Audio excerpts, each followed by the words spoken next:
দেখুন, মহেশতলা নিয়ে বিজেপি বা বিরোধীরা যখন একের পর এক কুৎসা এবং প্ররোচনা ছড়াচ্ছে, পুলিশ কাজ করছে, তখন বজবজ থানা এলাকায় গতকাল একটা ভয়ঙ্কর চক্রান্ত ধরা পড়েছে। মোটর বাইক, টু হুইলার সব বাজেয়াপ্ত হয়েছে।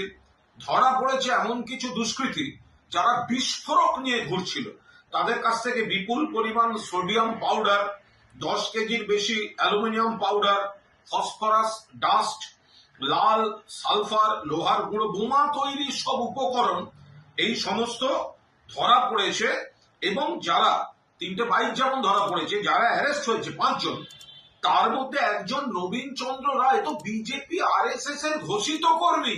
একে তো অতীতেও দেখা গেছে ওদের ওখানে গিয়ে গন্ডগোল করছে, পুলিশকে তাড়া করছে।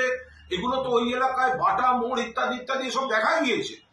অর্থাৎ যেখানে গিয়ে শুভেন্দুবাবু, সুকান্তবাবুরা গিয়ে প্ররোচনা দিয়ে হাইপ তুলে নিজেরা গিয়ে একটা গন্ডগোল ওই মহেশতলাকে কেন্দ্র করে যেগুলো প্ররোচনা দিচ্ছেন, এবার দেখা যাচ্ছে যে বিজেপির লোকেরা ওখানে বিস্ফোরক নিয়ে পুলিশ ওটা ইন্টারসেপ্ট করেছে। পুলিশ গোপন সূত্রে খবর পেয়ে ধরেছে নবীন রায় কে, সে তো বিজেপির লোকজন। ফলে এই গন্ডগোলটা বিজেপি তৈরি করে একটা ইস্যু তৈরি করতে চাইছে, ওদের মুখোশ খুলে যাচ্ছে।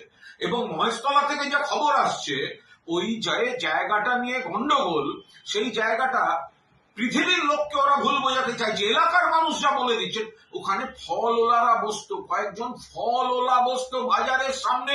সবাই জানেন এই ঈদের ছুটিতে বোধহয় ফলওয়ালারা চলে গেছিল, ছুটিতে গেছিল, তার মধ্যে কনস্ট্রাকশন করে দিয়েছে। ফলওয়ালারা এসে দেখছে কনস্ট্রাকশন, এবং ওরা জেনে শুনে করেছে। এবার বলছে তুলসী মঞ্চ কেন তুলে দেওয়ার চেষ্টা হয়েছে, রটিয়ে দিয়েছে উত্তেজিত করার জন্য। বাস্তব হচ্ছে ওখানে ফলওয়ালারা বসতো, 2-3 দিন আগে ওখানে একটা কনস্ট্রাকশন করে দিয়েছে। তারপর আবার গুন্ডা পাঠাচ্ছে ওই জায়গাটাকে আরো কি করে পরিস্থিতি ঘোরালো করা যায়। এটা হচ্ছে বিজেপির নোংরামি। এখানে পুলিশ প্রশাসন সঠিকভাবে কাজ করছে। আসুন, বিজেপির কোনো প্ররোচনা, ধর্মীয় ভেদাভেদে আমরা কোনো অবস্থায় তাদের এই চক্রান্ত সফল হতে দেব না।